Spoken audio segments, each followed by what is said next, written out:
Şimdi temel gündem çerçeve yasa çokça konuşulup tartışılıyor. Dilerseniz genel bir soruyla başlayalım. Bu yasadan ne anlaşılmalı, nasıl ele alınmalı? Peki bu yasanın süreci etkisi ne olacak? Şimdi öncelikle hani bu yasadan ne anlamalıyız? Bu yasa e, yani gerçek anlamda şu an yurttaşlarımızın, halkımızın birçoğunun kafasında elbette soru işaretleri vardır ama ya da gelişebilecek tepkiler vardır, yeterli olmadığına dair düşünceler vardır ama şöyle okumak lazım. Yani bu aslında stratejik bir bütünlüğün küçücük bir adını olarak da görebiliriz ama tarihi bir başlangıç olması itibariyle de önemli adımlardan biri olarak okumamız gerekiyor. Devlet ilk kez Kürt halkının demokratik siyasal mücadelesi için bir inisiyatif almış durumda. Aslında işte bu kanun buna bir delil olarak da okuyabiliriz. Yasa ideal olanla yani şu an aslında ideal olması gereken ve toplumun hakkın beklentisi, gerçekte olması gereken, realiteyi karşılaması gerekenle öbür tarafta politik şartlar arasında optimal dengeyi de sağlayan bir yasa olarak da önümüzde duruyor. Yoksa elbette eksikler var. Tüm bu eksiklerin de kanun içerisinde giderilmesi için elbette bütün yurttaşlar gibi biz de bu talepleri ilettik DEM Parti olarak. Ama tabii bu yasayı ideal olana ulaşmanın ilk kilit taşı olarak da okumak gerekiyor. Kürt Halk Önderi Sayın Abdullah Öcalan'ın, Başkan Öcalan'ın da aslında sürekli söylediği gibi elbette eksikler vardır ama bunu tarihi bir süreç olarak, bir adım olarak okumak da gerekiyor. Elbette bunun devamı gelecek. Elbette güçlü ve demokratik toplumun kendini yaratabilmesi için bu yasa bir manevra alanı oluşturmuş olacak. Bunu da görmek gerekiyor. İşte bu anlamda toplum kendini gerçekten örgütleyerek güçlü bir düzeye ulaştıkça işte devlet de dönüşmeye devam edecek. Dolayısıyla burada temel hedef olan demokratik cumhuriyete ulaşana kadar, o demokratik cumhuriyete kavuşana kadar da mücadele etmek gerekiyor. Bir taraftan da bir de yasayı devlet merkezi olarak da okumak da gerekiyor. Şöyle 1924'ten bu yana aslında 1924 Anayasası'ndan bu yana Kürt hünkârı üzerinden gelişen bir devlet aklı vardı. Yani bu devlet aklı bugün Kürt halkının siyasal faaliyet içerisinde bulunmasına yönelik yasal ilk adımını attı. Bakın 100 yıl önceki 1924'teki gelişen o Kürt inkarını, Kürt imhasını na yönelik olan o akıl bugün aslında işte Kürt halkının demokratik siyasetine, Kürt halkının varlığının temel bir güvenceye alınması noktasında ilk adımı atmış oldu. Dolayısıyla bu bakımdan şunu rahatlıkla söylemek lazım. Kürt halkının vermiş olduğu, Kürt halkının değerlerinin vermiş olduğu mücadele aslında devleti dönüşüme mecbur kıldı.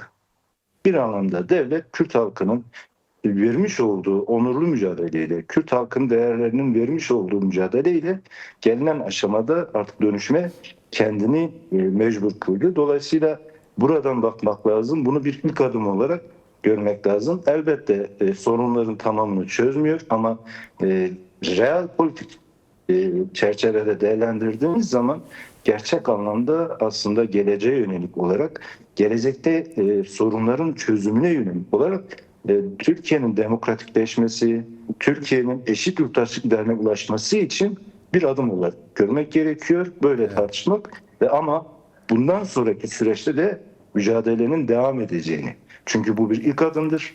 Bu elbette çözümleri sağlamıyor ama bundan sonra oluşacak kurul ve kurulu zorlayarak ya da bundan sonraki mücadele yöntemleriyle Kürt halkının bütün taleplerine, Kürt halkının özgürlük taleplerine, anayasal taleplerine ulaşabileceği bir süreci yaratmak için de mücadele etmeye devam etmek Pardon, araya gerekiyor. girmek istiyorum. Şimdi örneğin Önder Apo'nun statüsü ve daha birçok mesele var. Mesela işte Kürtçenin işte ana dil olarak kabul edilmesi, eğitim dili olması vesaire gibi tabii Kürt halkının beklediği bir sürü şey var. Bunlar için bunu diyebilir miyiz? İşte bu ilk adım attık. Bundan sonra devamı gelecektir diyebilir miyiz yani böyle bir şey? Tabii ki şimdi söylediğimiz gibi aslında PKK'nın kendini feshinden sonra e, Türkiye'nin demokratikleşmesi, demokratik siyaset stratejisinin hayata geçirebilmesi için bir kök yasaya, bir çerçeve yasaya ihtiyaç vardı. Uzun süredir zaten bu talep ediliyordu. Bu yasal çerçevenin, bu genel çerçeve yasanın bir an önce yapılması noktasında mücadele yürütülüyordu.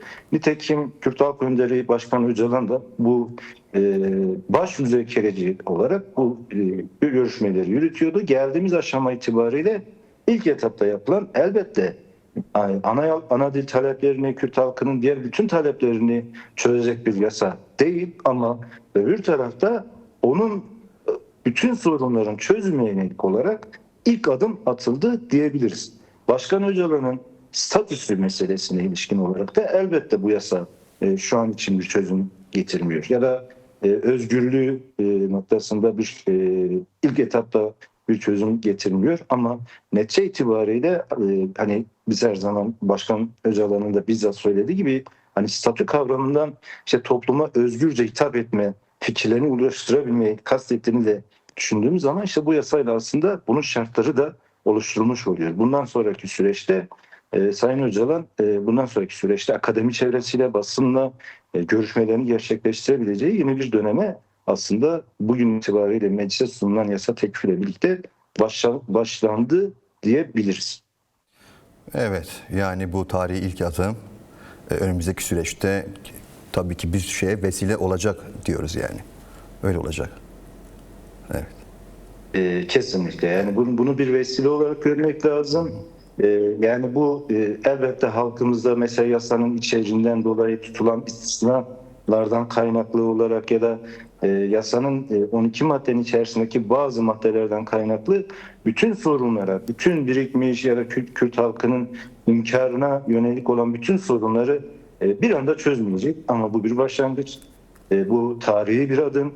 Ve gerçek anlamda da az önce de söylediğim gibi ideal olana ulaşmanın ilk kilit taşı.